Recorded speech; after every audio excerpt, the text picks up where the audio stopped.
This conference will now be recorded. Thank you. The increasing that fee, yes, might potentially bring additional revenue into the program for the Bay Minute grant, but it also might detract from actual folks redoing it if the fee increase. So I wanted to have that discussion with the board, see if that you shared that priority for this this potential year, and if so, we at that point start to engage some of our elected officials on how to go about amending law to reflect that. That's pretty much updates on the state side. On the federal side, I just want to mention that we continue to get really favorable support from our congressional delegation, both locally and nationally, for the National SBA program. Although there has been no final budget to the federal budget for next year, for fiscal year, calendar year 2022, which would reflect in our work plan that we would develop for fiscal year 2023. We do see with the passage of the infrastructure bill and pending the president's signing of that bill, at least 915,000 coming to the program over the next 5 years, each of the next 5 years, based on that new infrastructure bill passage. So that would be on top of whatever is appropriated to the National SBA program to budget reconciliation process that still is pending in Congress. So we're anticipating federal revenues for fiscal year 2023 work plan development in the neighborhood of 1.7 million. So we'll have some good resources to implement projects that directly align with the CCMP starting October 1 of 2022. We will bring a draft plan to the February Management and Policy Boards, and then adopt that work plan at the following May board meeting. So there'll be plenty of time to discuss how we should utilize those resources. But we'll be looking for each of the partners for ideas and probably reaching out to you on projects that we know about that are occurring and might need some additional resources to get them over the hump. So I mentioned that as for continued federal discussions that we have with elected officials. The other thing just to mention is the Little Manatee River Wild and Scenic River designation is actually in the Natural Resources Committee of the House. It stands right now the House resolution that was introduced by Representative Buchanan. It just needs to make it to the floor for a vote, and then it would actually become law. So we really want to encourage our local delegated officials to encourage the floor vote of that resolution, because the board has previously ranked that as a high priority to get that status for the Little Manatee River. So those were some of the highlights for the legislative priorities that we'd be putting on over the course of the next fiscal year, and any other additional ones that the board would want us to entertain. We have to have that discussion as well now. Well, yeah, just kind of an update and follow up on that. During our briefing with our policy board representative, Commissioner Van Ostenbridge, he's advised us that our Representative Boyd is going to the legislature this year to seek monies for the acquisition of Rattlesnake Key. And if you guys don't know, Rattlesnake Key has been a target acquisition for many, many years just south of the Skyway. And so we had discussed some possibilities of the estuary program providing some letter support for that acquisition if it comes up. And Commissioner Van Ostenbridge will be bringing it forward to the policy board for discussion. That's encouraging. Mm-hmm. Any other comments or questions? One thing that popped into my head, Ed, was, it would be, I think it would be easy to use or propose using estuary program money for projects like the bridges, particularly. It'd be great if we could get the Howard Franklin. I think that horse is out of the barn, so probably more the Gandy. But I think we should resist that and let DOT use their own money to do that.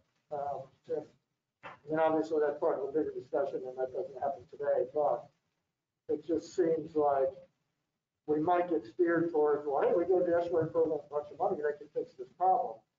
In my mind, it should be a DOT and an infrastructure problem, and let other people with bigger bank accounts deal with that. Point taken, and how we would use those resources over the next 5 years is topic for discussion and development of the draft work plan. Great. Any other questions or comments on this item? It is an action item, so is there a motion to recommend the policy board approve fiscal year 2022 Florida Estuaries Alliance and Tampa Bay Estuary Program legislative priorities? Rob Brown, so moved. Motion, do we have a second? Aaron Brown, second. Motion and a second. Any opposition? Gary, I saw you twitch. None by this one. Okay. Mhm. Hearing none opposed, then motion carries. Item 6 on the agenda is approval of the 2022-2023 Tampa Bay Estuary Program Legal Services Contract Amendment.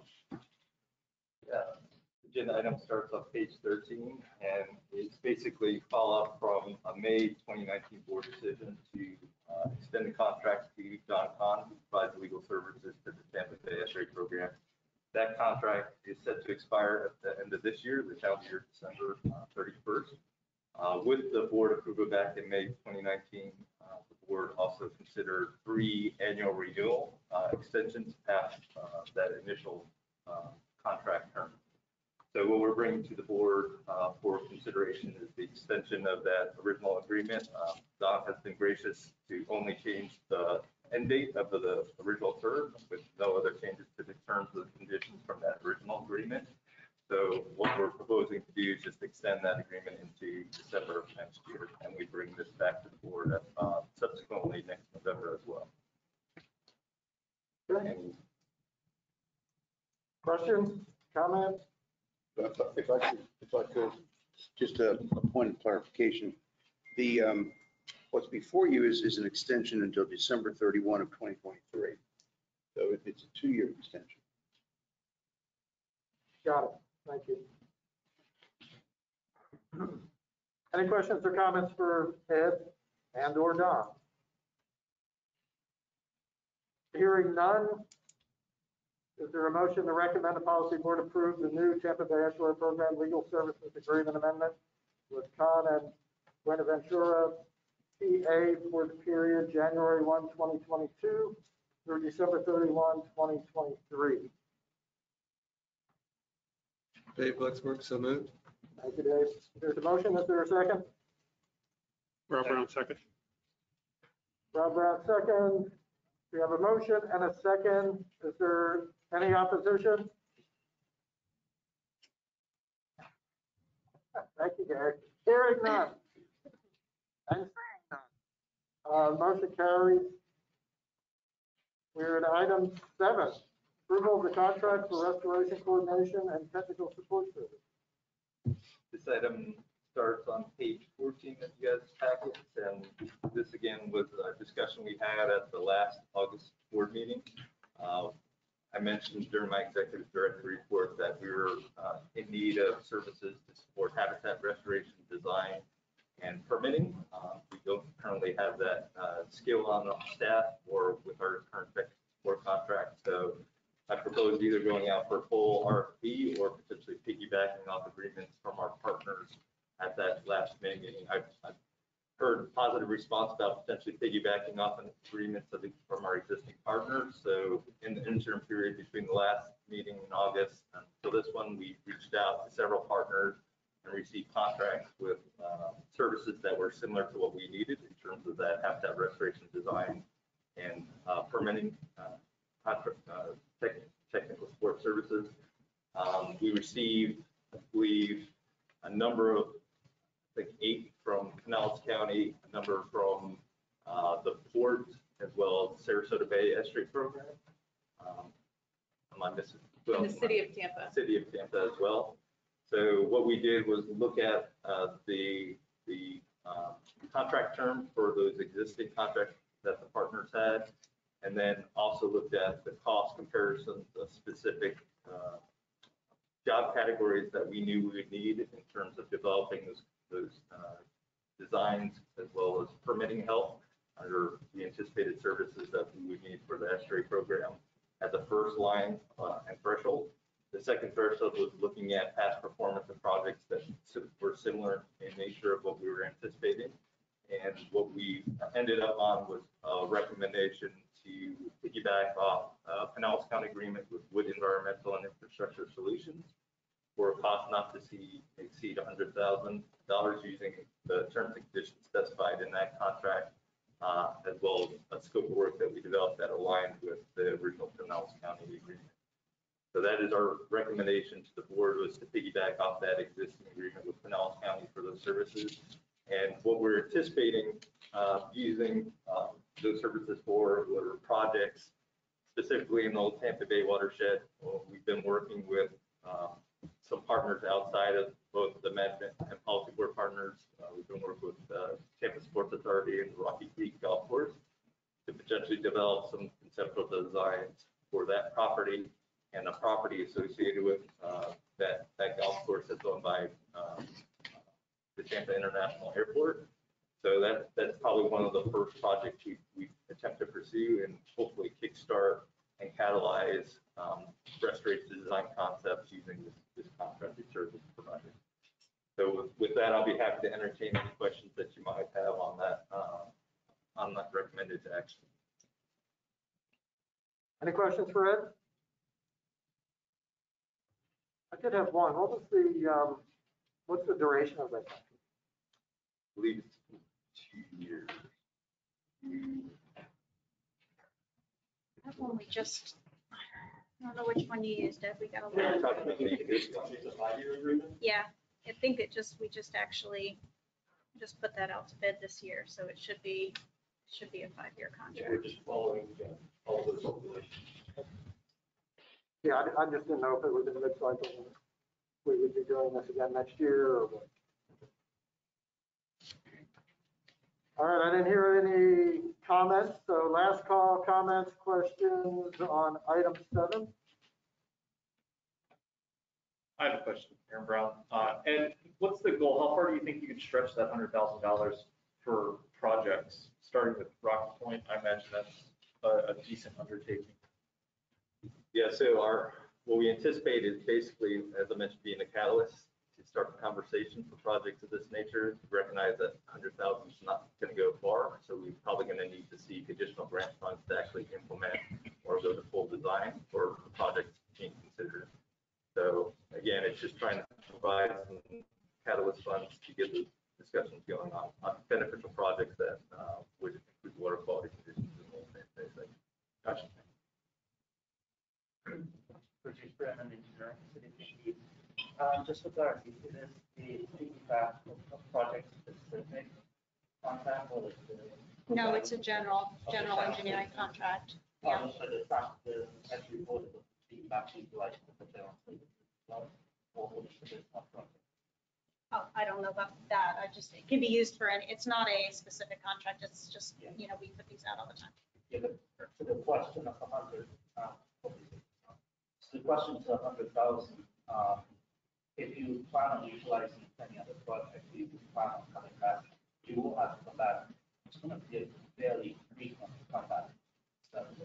So the action considered today would be for a contract up to 100,000, and then any amendments up to my authority would be at 25,000. But yes, if we had other projects in mind at that point, we would likely probably go out for an RFP for the similar sorts of services. So would it make more sense to just ask for approval for the use of the contract and continue with the project approval on it if it exceeds the 25? Rather than just keep on going at 100,000. Yeah, I would defer to Don's judgment on piggybacking off the existing agreement. I'm not sure I'm following the proposed alternative. So the question was the agreement request is for 100,000 more. Right. So my question was, would it make sense just allow using feedback contract? And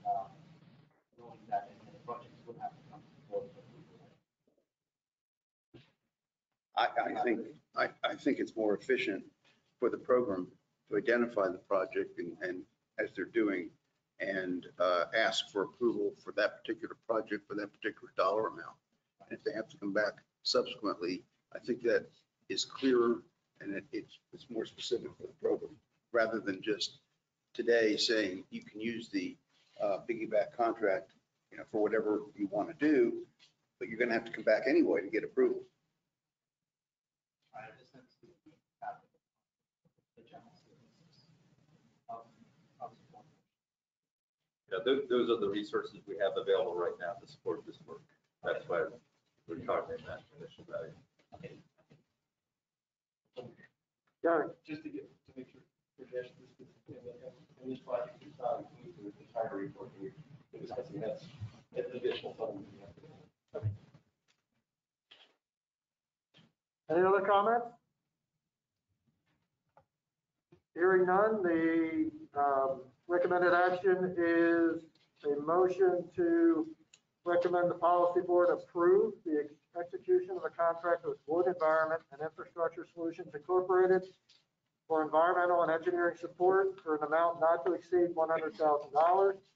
This agreement will piggyback off Pinellas County government's existing contract number 21-0137-CN subsection or SF, whatever, and the parent SS, and B, can you guys never make anything easy? It isn't. We were just trying to be helpful. I don't know. And be contingent upon Pinellas County's continued agreement with Wood Environment and Infrastructure Solutions Incorporated. That's part A. Wait for it, there's a part B. Recommend the policy board also authorize the executive director to amend the scope and budget up to $25,000 for contracts if additional funds become available. Everybody clear on the motion?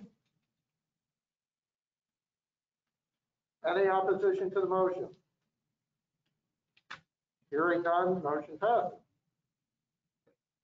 Item 8, approval of the habit. Oop. I don't think there was. Did someone make a motion? think there was a and motion. Oh, there wasn't a motion? All of that, there was no motion, I'm sorry. Is there a motion?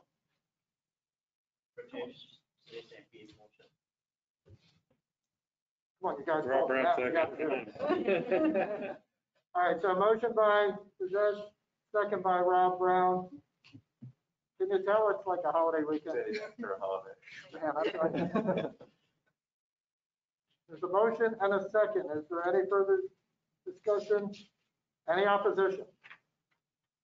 Hearing none, motion passed. Now, item 8, approval of habitat restoration contract with Pinellas County. This item starts on page 16 of your packets.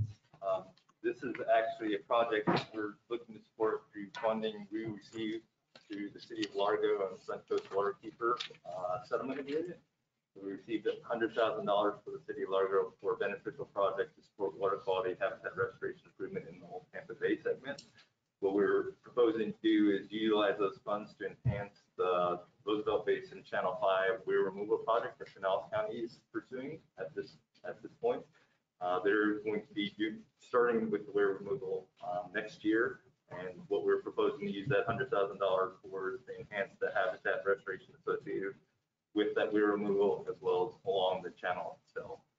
So again, fairly straightforward, but these funds are originating from a settlement agreement that we received from the city of Largo and Sun Coast Waterkeeper, targeting it for beneficial project for Old Tampa Bay water quality improvement.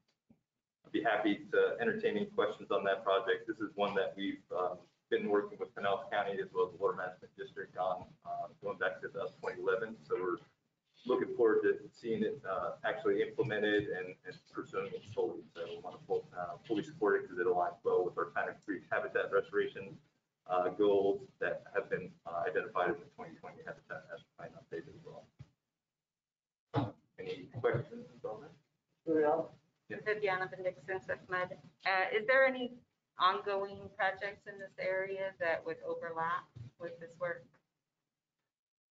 Are you doing projects further up in the basin, right? Yeah, we have a cooperative funding agreement with the Water Management District. We just finished the stormwater improvements further upstream of the same channel, which included, there was an old historic borrow pit there, and we had a permitted stormwater facility and mitigation facility, and we redesigned all of that into,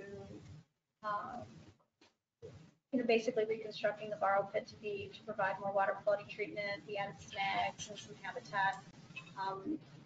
It's all been planted out. We're working on the educational signage and everything. So that is further up in the watershed. It's done. The planting's been done. So we're just finishing up with the educational signage, that part of it in the upper part of the watershed. And then this is at the immediate downstream end.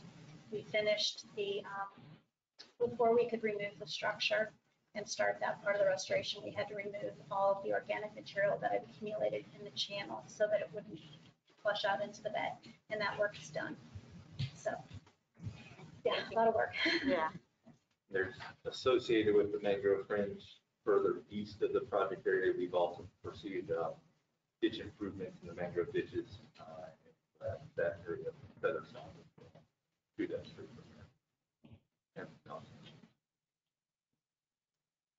Any other questions or comments for Ed? All right, hearing none. This is also a two-parter. The motion is to recommend the policy board authorize the executive director to negotiate and execute a contract with Pinellas County to enhance planned habitat restoration implementation at Roosevelt Creek in an amount not to exceed $100,000.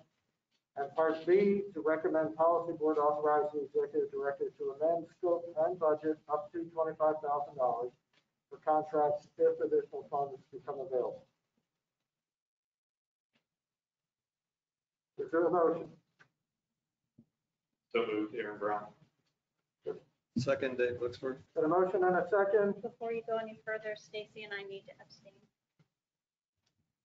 All right, we have a motion and a second. Any opposition? Motion carries with 2 abstentions from Pinellas County. Thanks. Item 9 is the approval of the 2021-2022 Bay Mini Grant Project. Sheila. So this agenda item starts on page 17, and we will see attachments for spreadsheets that list all of the grant applications and the budgets that we received, a summary of each grant recommended for funding, and a summary of each grant not recommended for funding. We release Bay Mini Grant press releases to email lists, prior grant awardees, and other interested parties. We had a grant writing webinar that was recorded and released in August to help those who are interested in improving their grant application. September 24th was the deadline for application submission, and we received a total of 25 applications, which was totaling over $113,000. Of those applications, we had 14 of those applicants that were first-time proposers. We had 5 CAC members volunteer to participate in the Bay Mini Grant Review Committee.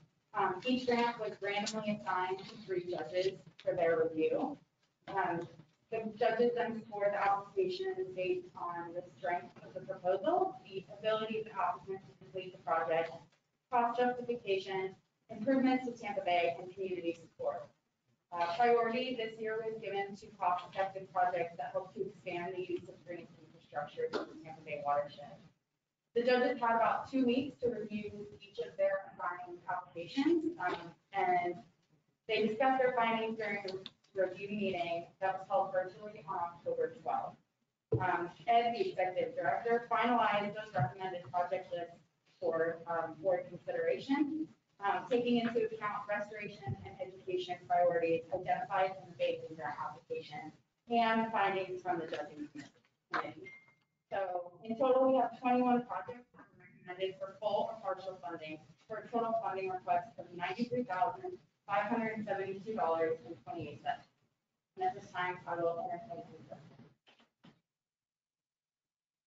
Any questions for Sheila?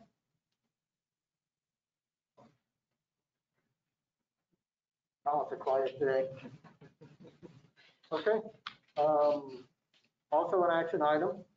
We need a motion to recommend the policy board approve funding of the Bay Mini Grant based on the findings of the Community Advisory Committee and the Executive Director recommendation. Is there a motion?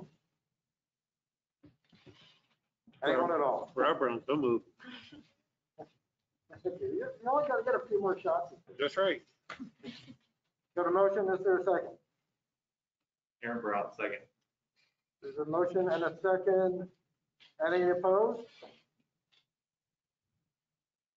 Hearing none, motion carries. Item 10, approval of the Treasure Bay Living Shoreline and Water Quality Improvement Contract Amendment. So for the 2020 TBRF, we had several projects that we approved, and one of those was a project out at Reddington Beach to implement water quality improvements to Boca Ciega Bay. Unfortunately, there have been several changes to their elected officials and leadership, and the community, once having an opportunity to weigh in on that project, it was decided that they no longer wanted to pursue those water quality improvements in Reddington Beach.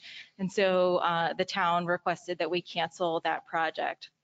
That leaves us with approximately $28,875 that we can allocate towards projects for the 2020 TBRF year. A portion of those funds come from a stipulated agreement for a supplemental environmental project from a settlement agreement with the city of Gulfport and the Suncoast Waterkeeper. Condition of those funds is that they go towards water quality improvements in Boca Ciega Bay. Fortunately, in 2020 TBRF, we had another project that we did find that provides water quality improvement in Boca Ciega Bay, and that is the Treasure Bay Quality Improvement Project. That project, there's opportunities to provide additional benefits to stormwater polishing to some of the ponds located on the golf course before the water is discharged through the ponds to Boca. We have spoken to enhancing the scope of work for their project and adding the additional $28,875 to their project. So this item is to authorize the executive director to amend the existing agreement with the city of Treasure Island to provide those additional funds for the enhanced benefits that I've described to you today. This has to come before you because it exceeds the executive director's authority to add more than $25,000 to the contract. I'm happy to answer any questions. Any questions or comments? Thank you for that description and for reading the recommended action, so I don't have to do that again. So is there a motion to approve everything Maya just said? Aaron Brown, so moved. Is there a second? Amelia Brown, second. Thank you. We got a new player in the game. Excellent. Brown and Brown. So there's a motion and a second. Any opposed? Motion carries. I just realized we're being taken over by Brown. We're covered if we get into a trip and fall on the way up to it. Executive Director report and staff report. Yeah, a couple items just to brief the board on.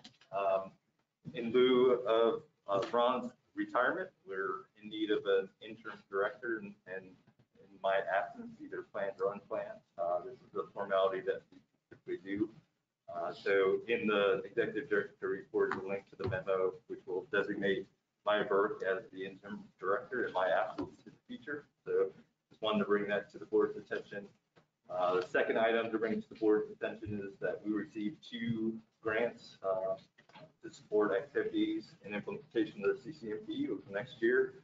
One of those is for a NOAA Restore Science Program Actionable Science Grant that will be actually kicking off next Tuesday with a working group meeting of stakeholders.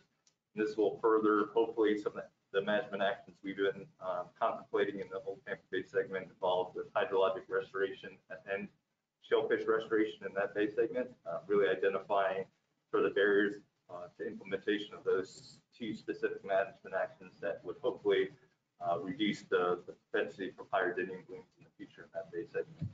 So this is a planning grant that will take about a year to develop. And then hopefully after we develop the research planning grant activities, there will be additional funds available to actually pursue that research, that big thing.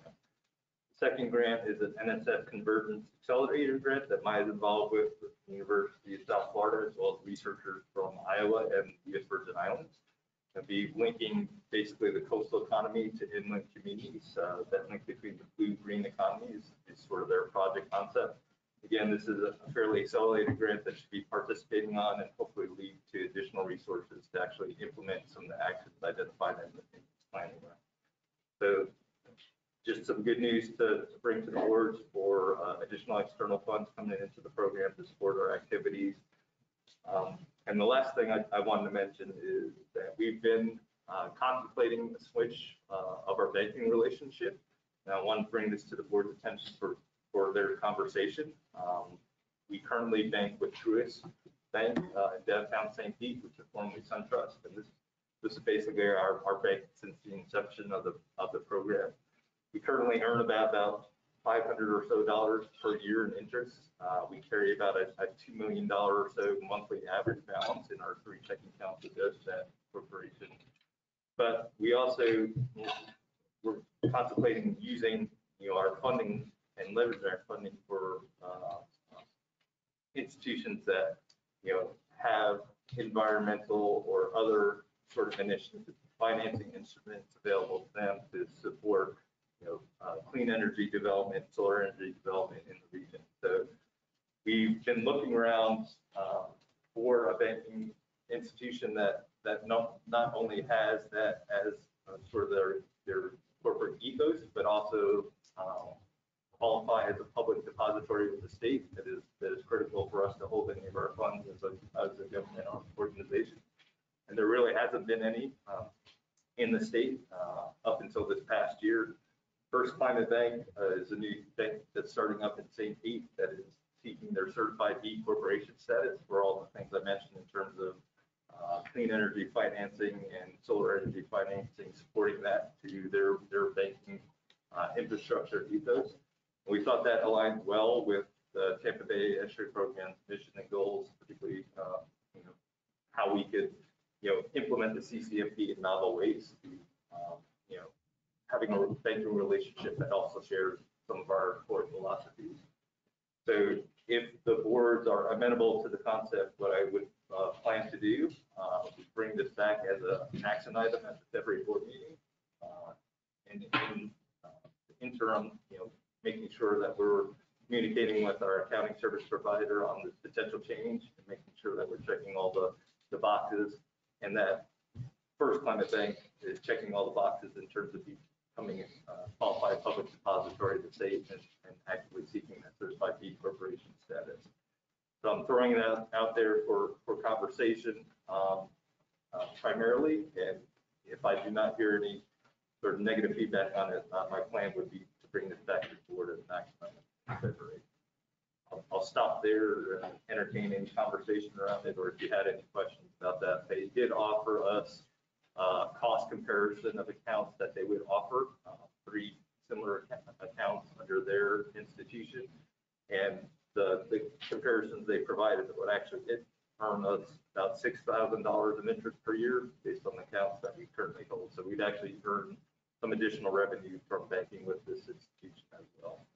So really the linchpin is that becoming a qualified public depository of the state, and then fully seeking that certified B corporation status for those clean energy initiatives and other things that would align with our CCMP. Ed, what's their timeline on that?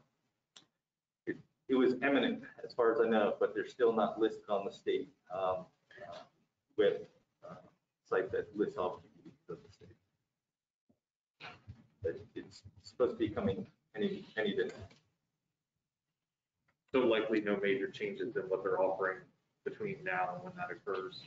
No, in terms of the account structures that they've offered to the program, no, it's mainly them seeking a certification with the state to be qualified public depository and it being officially recognized at the state level.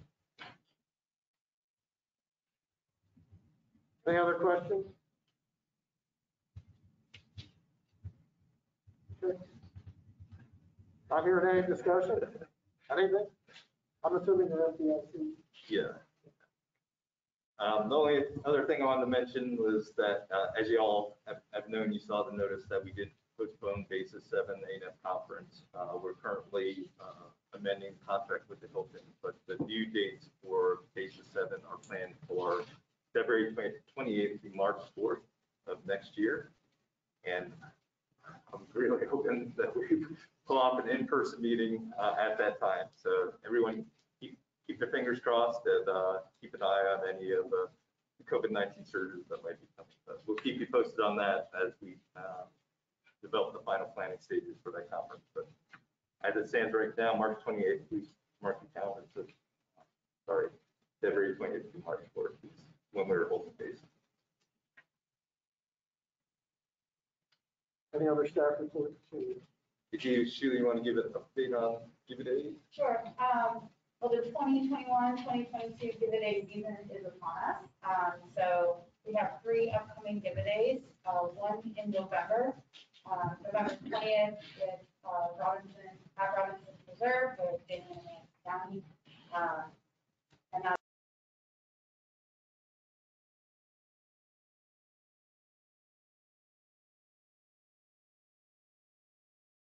seed harvesting and seed planting. We have another one that's on Pine Key Island, also formerly known as Beer Can Island. And that'll be an island cleanup, and that's December 4th. And then we have another one, January 22nd, which is sort of a follow-up to the What You Give a Day that we did last year, where we were encouraging folks to come out and actually take some of the wood and debris that was washed in from Tropical Storm Eta, and instead of just throwing it away, encouraging them to reuse it to build something else. So we're trying, for this event, we're trying to get out some of the engineering students and construction students at the St. Pete College STEM Center, so that we can hopefully offer some sort of like workshop after the cleanup itself to really teach people how to use different equipment and give them some ideas for making different things with wood. So there's, I think there in the handout section, it has all of the information. So I'll be updating this so you can go back to this and just log in and sign up for events. But I would love to see all of you at least one event in the area. So please come out. Thank you. Yeah, Joe actually gave an update on our 30th anniversary that took place on St. Pete Pier a couple of weeks ago. This was actually originally supposed to be held in combination with the Basis 7 conference, but we only have one 30th anniversary year, so we went ahead and held this at the St. Pete Pier. And Joe, are you on the line now? Do you want me to move the presentation forward? Sure thing, Ed, that works. Hopefully everyone can hear me okay. Yep. Great. Yeah, so I'd like to give just a really brief recap of the event. As Ed mentioned, we were really happy to be able to do it. Obviously, event planning looks a little different in these past years, so it was really great to get everyone together. And I'm just going to tell you a little bit about how it went, show you some pictures, and talk about some of the products that we created in tandem with our general celebration. So you can go ahead to the next slide.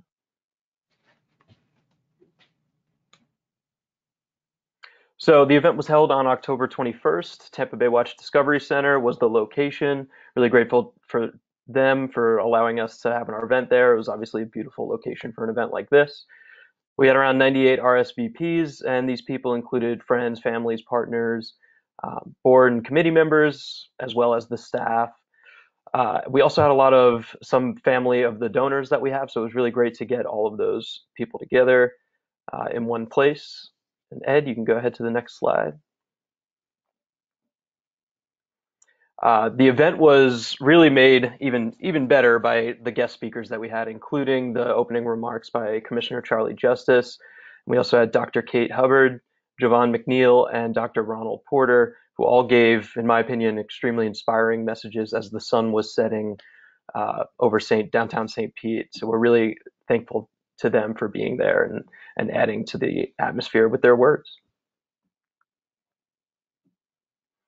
And of course, part of this celebration was the interlocal agreement signing ceremony. So we had that up on a stand for people to sign. We got quite a few signatures on that and took this awesome group photo on the steps outside of the Discovery Center.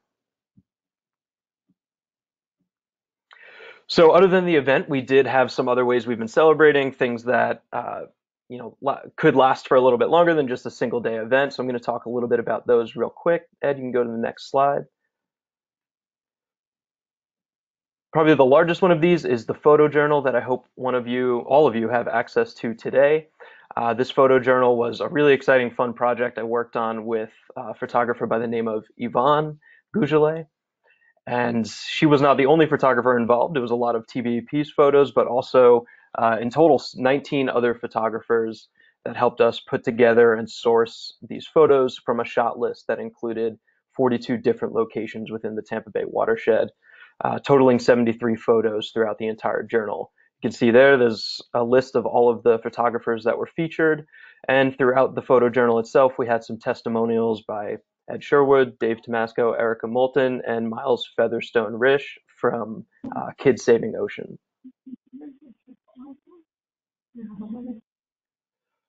We also had a really cool and unique addition to the photo journal, which was a collaboration with this Instagram-based illustrator called Pixel Planet Today, who created a sponsored post for us specific to seagrass, of course. And we were able to run a sponsored post on the day of the event, kind of reaching out to their network as well, and then also place an illustration in the photo journal. Next slide. And then we did put together this Life in the Bay community video, which was a crowdsourced video asking people to submit some content that we could put together. That's not actually a playable video, I just put it in there. But it is available on our YouTube channel. And this is kind of, the effort was to continue that Love Tampa Bay campaign, figure out a new and interesting way to breathe some more life into it. And I'm hoping to make additional episodes of these short videos in the future. Next slide. And these finally are just some photos from the event. Wanted to give you all a little visualization of what the event looked like. Again, Yvonne was the photographer, took all of these great photos. You could see a lot of folks joined us, including Brian from Lost Coast Oysters. And it was all around a really beautiful event. Like I said, sun setting, made for some really great pictures. And that's it. I'd like to thank everybody who did show up. And I understand a lot of folks weren't able to this year, but we were really happy to have everybody there. And thank you to the staff for making it happen as well. Yeah, at your places are photo journals that you are welcome to take with you. We have extra copies for all the management and policy board members, so please take them. If you want extra copies, let us know, and we'll get print them on demand as well. I have extras right here, so I can load people up today. Any other staff reports? That's it. Next item is item 12 on the agenda, Technical Advisory Committee report. Either Aaron or Kelly. As they look at each other. That's to you. I don't remember who did the last one. I can't remember. Go for it. All right. So if you turn to page 22 of your package, you'll find the summary of the Technical Advisory Committee from August this year to October.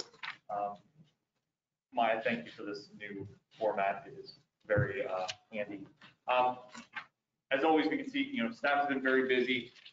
4 technical reports were published within this time frame. We also have 1 new and 2 updated open science projects, including the seagrass coverage estimates application and the total nitrogen load estimations that are out there and readily available. 6 presentations by staff at SERP, the SwiftMud EAC, the TBEP or TBAPE, is that how we're pronouncing that? The Environmental Professionals meeting, as well as the California State University of Monterey Bay. Also 3 external peer review publications that staff were involved with. Another open science training put on by Marcus, that was at SERP. and of course, ongoing field work and committee meetings. So there's a lot. I don't want to call out anything is more important than others, but please note that there is still continued efforts monitoring out at Piney Point for macroalgae response. And I think that's it. Any questions on that?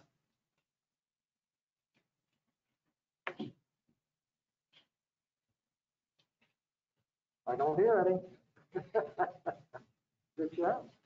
Is that it for your whole report? For I'm sorry.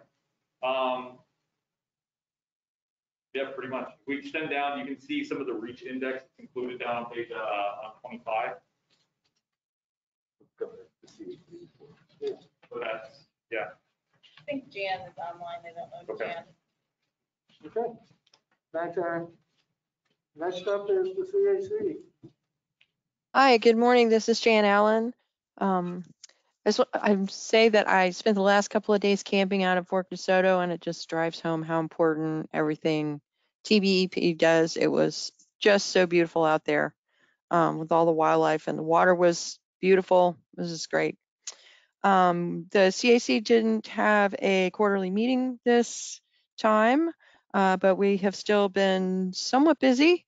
As was earlier reported by Sheila, we did have a committee of 5 members review the Bay mini grant applications and approve 21 of those for funding. We also had several of our members participate in the 30th anniversary celebration, which was really quite inspiring and made all of us grateful to be associated with this organization. And we also took part in the Give a Day for the Bay at Fort DeSoto Park this time. We had some members there. We had 32 hours volunteered this quarter by CAC members. And we look forward to our next meeting, which I don't think's been scheduled yet, but really hoping, as I've said before, that when the pandemic lifts a little bit, we'll be able to get out and do more promotion of TBEP and let everybody else know what a great organization it is. And that's all I have.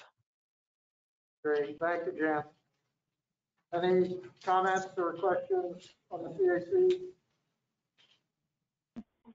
Hearing none, we're on item 14 of the agenda, project highlight Robinson Preserve restoration. No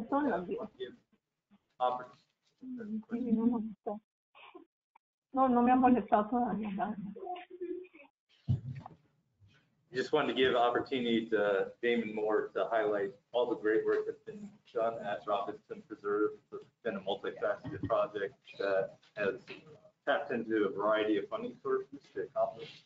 And if you haven't been out there, I would highly suggest you make a trip because it's an outstanding example of what can be done to patch all these different funding sources together for the benefit of bay restoration.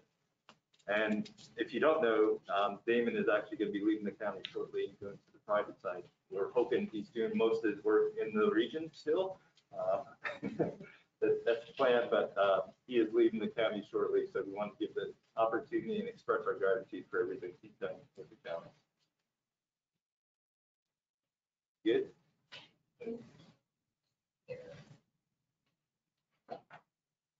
Can everybody hear me okay? So really happy to do this. I forgot the exact amount of time Maya told me I had to do this. Was it about 20 minutes? Yeah. Okay. So I'm this is the first time I've given this presentation. There's 42 slides on here and I have a tendency to run on a lot. So I'm going to tear through this thing, but if anytime you guys have any questions, just stop me right there. So this is the first overview general presentation on the Robinson Preserve expansion project. For any of you who don't know, this is located in Manatee County, south side of the Manatee River, right at the interface of Tampa Bay and Sarasota Bay. This is also the site of an extensive habitat restoration project to change the quality of very highly impacted low quality uplands and put that back to something that's highly ecological valuable and functional again. So basically, it's how do we go from this? This is a photo of what we started with. This is a 2012 aerial where it's almost 100% guinea grass, and if it's not guinea grass, it's pepper trees, or if it's not that, it's something else that's bad. And take that from a big ecological mess into what it is today. So a lot of the before and after photos I have from the original series from 2013 on the ground to this, they don't look like the same place. It's not even believable. I have a couple of them in here to show you, but basically I'm going to go over kind of what it took to get us there. So for one thing, it takes leadership. Our county board, the current board, the past board have always been very supportive of us going after and doing these kinds of habitat restoration projects. I also have to bring up our current and past county administrators. They've always kind of gave us long enough leash to go out there and do this crazy sort of stuff. And to our current director, Charlie Hunsaker, whose vision going back on this thing 2 decades to be able to get the original one going and then see the opportunity for this and these kinds of projects happen. So after all that, it takes money, and completely on the ground out there at Robinson Preserve expansion. This is just the 150 acres that was added to it in 2012. We've spent just over $17.5 million. As Ed mentioned, this came from a whole different source of funding. But of that, over $6 million of that's come from grants from all sorts of, from the Tampa Bay Estuary Program included. Trying to manage all those sorts of things to get this sort of thing done is not an easy task, but it is very rewarding when we get to the stage we're at there now. And if you guys, if there's ever, hey, more specific questions about any of this sort of stuff, get a hold of me. I can drone on for hours about every slide on this thing. The other thing it really takes is design expertise and execution. Had a great number of highly qualified contractors working on this. The ones I've got shown up here now are only the prime contractors that we directly contracted with. If we included all the subs, this page would go on and on and on. But the one thing that really kind of we come back to a lot of times, especially when we're writing these funding applications, is the economic impact these things have. This was jobs for a lot of people the past 10 years. I have to specifically with Stantec, the engineer that worked on that, Quinn Sellers. He's been on a lot of these county projects over there. Former ag engineer that I think I've personally transformed into an environmental engineer by forcing him away from concrete in a lot of applications. But he knows how to deal with us plants and bunnies people, so that's really the other thing too, is, with this project, it was a huge thing, is this, it really takes a lot of scientific understanding. And one benefit of starting from an area that has really a bad starting point like this one did, is in some ways you have a blank slate to start. So in this case, we weren't having to design around much because everything in our footprint was really bad shape. So that kind of presented an opportunity here. Is like, okay, if we can do anything, what should we do? When we looked at that property in the context of where it sat in the landscape, it was pretty obvious for us that pure restoration back to what was once native pine flatwoods on the habitat wasn't going to be the right thing to do in that, because if we did perfect flatwoods, which is incredibly hard to do, it would be small, it would be isolated, we wouldn't bring back the bears, there would be no panthers going through there.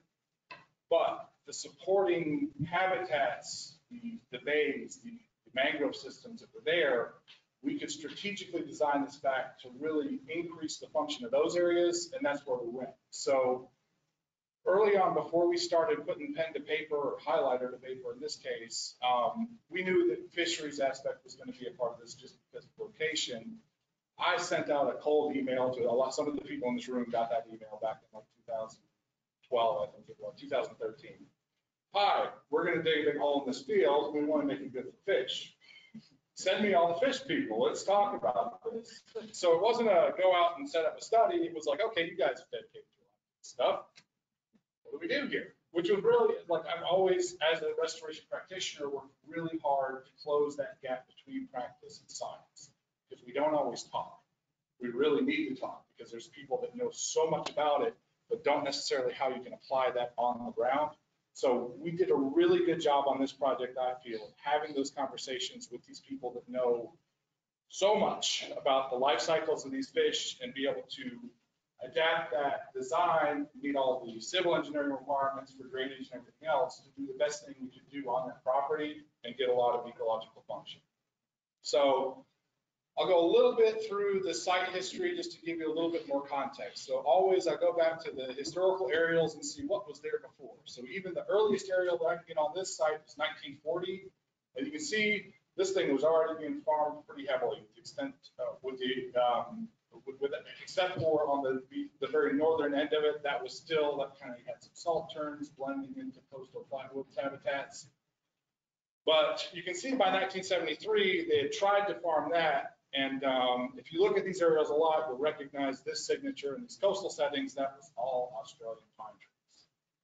And as they started getting some tidal influx onto the tomatoes that they were growing at the time, they abandoned it all. So at one time in the early 1980s, this entire site was solid Australian pine trees. Go forward a couple more years, they had intentions to develop this. They went ahead and got the permits and everything to do it. They took a lot of the fill material from the original Robinson project, which was done in about 2007, and started placing that out in a fill pattern to develop it into a neighborhood. So the plan set on the left-hand side was the approved plans for the Patrick Dye Resort Golf Community. Some of the, like if you go to Google Maps, you'll see road names going through here. Those road names aren't going to go through there. That was when this was approved to become this beautiful golf course community. Then 2007, 2008, the recession happened. And honestly, I think that a lot of the naming rights to the original Robinson Preserve had an effect on the family, because they realized as a legacy thing, this was something that was going to live on beyond all of that. So our director went to them and said, hey, it does, everybody's kind of slowed down. Is there any opportunity here? And the answer was yes, but the answer also included $3.2 million, which that's a lot of money. 150 acres on the coast in this part of the county, that was an incredible opportunity. We didn't have $3.2 million sitting in the back pocket, so we started scrambling around trying to figure out how can we possibly make this happen. So we got with the Conservation Foundation of the Gulf Coast. They went out, talked about this opportunity to all their normal philanthropic folks. The Mosaic Foundation is the one that came back with $3.2 million for the purchase. Conservation Foundation of the Gulf Coast bought the property, and then they donated to Manatee County, but they put a pretty good conservation easement on it that said, thou shalt build restoration here and nothing else. So no jails, nothing like that was going to go on out here. So at that point, they said you're required to restore it. We gave them a kind of a conceptual plan, and that was kind of what pushed us in this direction. So it was headed to be that golf course community. And then once, that's really when I started getting involved with this in about 2012. The one in the middle here, the highlighter work, that's my best work. This was, a very exciting meeting where we brought, kind of a stakeholder focus group together and said, okay, what are ideas? What can we possibly do here? And I've always been pretty good at getting all those ideas that are tossed around the room, and then you have to get something we can start working from. So like pages of notes of what everybody said, and then some knowledge of what's actually practical. Went home that night, got my highlighters out and started scratching this out as something to work from. And it is, you can see it's even a key and everything. I mean, I do good work. Though I disagree, they didn't think that this conceptual design was good enough to go out and start showing this off to other partners. So as this was developed a little bit farther, we worked with Stantec Consulting, and they turned it into the Oregon diagram that you can see over here on the right side. I say Oregon diagram because it looks like an Oregon diagram. This is the habitats target map for what came to be out there, and I'll go further and further. So you can see from where we ended up on the Oregon diagram and my beautiful sketch to what's on the ground, we weren't very far off. It's still absolutely amazing to me to see what some conversations, the highlighter marker and excitement and the right people pushing these things forward, like you can get amazing stuff done. Pretty proud of what we're able to get done on this one. So a little bit of a zoom in onto the Oregon diagram. This is a map that shows the individual acreages of the different types of habitats that we were aiming for out there. If you want more information on this or specific elevations or acreages, just give me a call. I'll chat to you about it all day. The one thing I do want to point out that I'm really happy with on this one is that you can see there's 2.1 acres of oyster bar in what was used to be a farm field. And I was out there a couple months ago, and we do have oysters starting to recruit on those things already. So awesome. The other thing is, having worked with you guys, worked with Tampa Bay Watch and my own volunteers on building oyster bars by hand, really hard work and you're sore for days. The better way to do it is de-water the entire basin and get a bulldozer and then pile them up with a survey crew and then let the water back in. We did 2.5 acres in like 3 days. It was awesome. But outside of that, the other thing that was kind of really important that I was very adamant about pushing was the consideration of the county's ability to be able to take care of this long term. As I mentioned before, doing high-end upland restoration work is incredibly challenging. Taking care of saltwater influence systems, once you get the elevations right, get them established, it's super easy. Go out there and look at the cool stuff that's in it. You don't have to put on a backpack and spray weeds and know 100 different kinds of plants. So knowing what the workload was and what our staffing levels are, that played a part into the ratio of saltwater influenced habitat to the amount of upland restoration that we were willing to do, because we didn't want to bite off more than we could chew, per se, because we were already doing the 30 part across the boundary, across the other side of the bayou, and then there's another 28,000 acres that staff also manages. No big deal. No big deal. So there were a couple specific considerations that really went into this design. One of them I mentioned before was the fisheries aspect. We really zoned in on juvenile snook habitat. And this was what I mentioned before. I sent out the cold email to everybody I knew who knew anything about fish, and they introduced me to a whole bunch more people who knew a lot about fish, until eventually everybody who would come and drink the free coffee that I made came and had this super high level discussion about fish biology and what they needed and what they didn't need. And what I was able to do from that is really kind of distill that, which is really hard to do with that many really smart minds in a room. But I brought that down to what I could do on the ground in the design, and came down to these 6 different factors that we were really focusing on.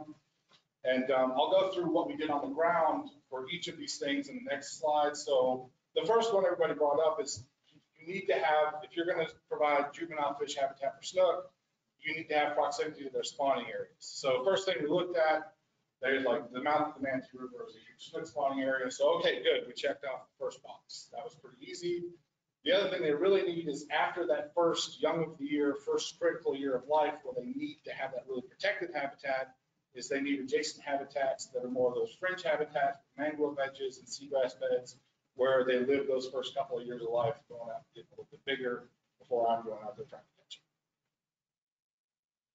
The other one is you need to be able to feed the little guys. But more importantly, I thought this was really interesting, you need to feed what they eat. So they're eating mostly microinvertebrates, all the little crittery things that live in the dirt and on the grass. But really, the bulk of it, what you really want to do is provide a lot of surface area so that you can grow the periphyton and all of the other weird stuff. So that means get a lot of complexity on your shorelines, get as much plants growing into the water, and then throw a lot of woody debris in there.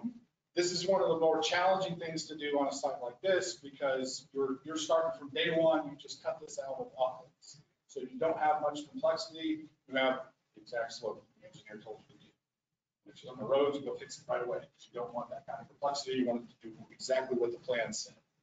So we do a lot of stuff afterwards to try and resolve that. One of them is shoreline plantings. We've done, volunteers have put in over over 10,000 Spartina plugs on this site now already. The top photos up there that kind of has the ditch running through the middle this is about a 6 months difference from when we had the buckets of Spartina out there to growing in 6 months. You can see just already that kind of vegetative matter in the water. I cheated a little bit and took a bunch of old Australian pine trees that we had killed in another section and put them on the tractor loader and just threw them in the water so that I could get that weed going out there. And it's really like, so I mentioned we put the 2.1 acres of oyster bar out there. There's a lot of space and just interstitial awesomeness for all these things to grow. The photo there that just looks like kind of blobs with shells in them. When you go there and you look and just like really zoom in really close, all of the different tiny little organisms that are living in that space. And it was amazing because this is basically, it had only had a tidal connection for about 6 months by this time. And it's already just loaded with all kinds of just general life stuff that those kind of lower parts of that ecosystem there that feed the higher trophic levels are aiming. And the other beautiful thing about our area is if you build it right, they will come. The photo on the bottom with the little mangroves coming in, you've got red mangrove, you've got a black mangrove. These things are already coming in on the tides. That's really what's going to get us there as far as complexity of shoreline and getting our vegetation right along our shoreline edges. Another really important part for these little fish, and this is one that I had never would have thought of, is you don't want to make them work too hard. You don't want to have them constantly have to fight waves and tidal currents, so they need these really calm backwater areas. So they said, don't have everything be a big, wide, broad area. Skinny it up and put something to block the winds off. So a lot of these areas, the way they turned out, they're little sunken basins, they're skinny, they're really slow, lazy areas. That way that fish isn't spending all its energy trying to keep itself in one place. It can run out and grab something to eat, grow big, get out of there, go become a breeding snook. This was another one. I got to thank Ron Taylor with FWC, who was one that came down and preached to me about fish. This was absolutely awesome to have him come talk to us about this. But you need to have thermal refuge because, as you know, in the middle, like on an August day, when all that water heats up, if you have one constant depth, there's nowhere for these fish to go find any kind of refuge from that hot water temperature with that low oxygen. You need some cooler areas with that water so they can get down in there. And then vice versa, and that you need to have different colors on the bottom so that in the wintertime, when you have these cold snaps, you have areas that warm up. So you can see on the aerial that we have here, you can see we've managed to do all kinds of variability. You've got some deeper holes down in this area here, some channelized areas that go through here. These are our oyster bar habitats, and they have like a mud flat kind of in between them there. And then where we do have our pinch points, that creates some movement of the sand below there, and you end up with different colors of the bottom in those areas too. This is one of the more challenging ones. So for these young of the ear snook, they need protection from predators. Their primary predators are other snook or other game fish like jacks and ladyfish, anything that wants to eat a little snook that's an inch or so long. And in natural settings, these habitats are those kind of backwater ponds that are only connected ephemerally. So when you see like some of the best examples of this where it hasn't been impacted is Charlotte Harbor State Park, where you have these backwater ponds where you'll have mangrove and then high marsh and then some deeper pockets where the connection by surface water only happens on like storm tide events. That's really hard to convince the design engineer who's making sure that we're not flooding the neighborhoods above us that, okay, so I need to put these pockets and then hold the water there and just let it back on up. So we had to try to find design modifications to mimic that as best we could and basically create some kind of physical barrier from these larger fish to be able to get into these backwaters where the juvenile fish came in as larvae, spend that first year, and then on a storm tide, they're programmed to know to get out. So what we were able to do at this site is in some areas, we put the exchange area between a larger basin of water and the other tidal area, the invert elevation is high enough so that parts of the year that thing is completely dry. So that's not going to be an everyday highway back and forth for things like jacks and ladyfish. We're going to do a lot of native snook. The photographs on the left show this is sitting in the same area. This is that area at a storm tide. This is that area on just your general everyday mid tide. So it completely dries out. There's about 2 acres of water behind this back through here. That's really top-notch habitat. And the initial sampling that's been going on, they're finding that this one is really producing baby fish. A lot of snook. They're finding a lot of baby tarpon in this one. They found juvenile pompano, which I don't know the biology of, but I thought, hey, that's awesome. The other areas where we have a little bit more of a challenge where the water basins accept offsite drainage, so we have to maintain that flow offsite out of there. We did this by widening that out and creating weirs. Now, some of the weirs are set lower than I would absolutely love them to be. So to try and create that physical barrier between them to keep the large fish out, this is where we planted like lines of red mangroves that go through here, that once these things mature, the physical action of the roots going through there should allow larval fish to pass in, but keep at least most of the larger jacks and ladyfish, those kinds of things out of there. And this one was brand new. And this is going to be really hard on a site that's just brand new like this, is apparently juvenile snook are very sensitive eyes. If you don't give them some shade, their eyes don't develop. So natural system, this comes from these large overlapping mangroves that create that shade. So we're going to have to, we'll get there eventually. The bridges create some good shade now. And the mangroves that will develop over time are going to create that. We have some opportunities to try some floating islands, which will give some potentially some stormwater polish, but also create these areas of shaded area in the water so these will have their eyes develop correctly. One thing I have to point out is in this photo right here, this is Gary's mangrove. Gary grew this mangrove out by his pool, and he said, it's getting too big for my cage, do you have a home for it? Everybody knows I always have a home for people's plants. So I brought this one out and I put it by the bridge so Gary can check in on it. Because I told him I put it at the right elevation, it's gonna go well. But you can see the picture on the right, this is where it's gotta go. So your mangrove is responsible for providing the shade protection for these eyes. Okay. So this is just the list of people that were at that first meeting there years ago or gave me calls and pointed me in the right directions. A couple, Ed Sherwood's on this list. I don't think I even knew Ed at that time.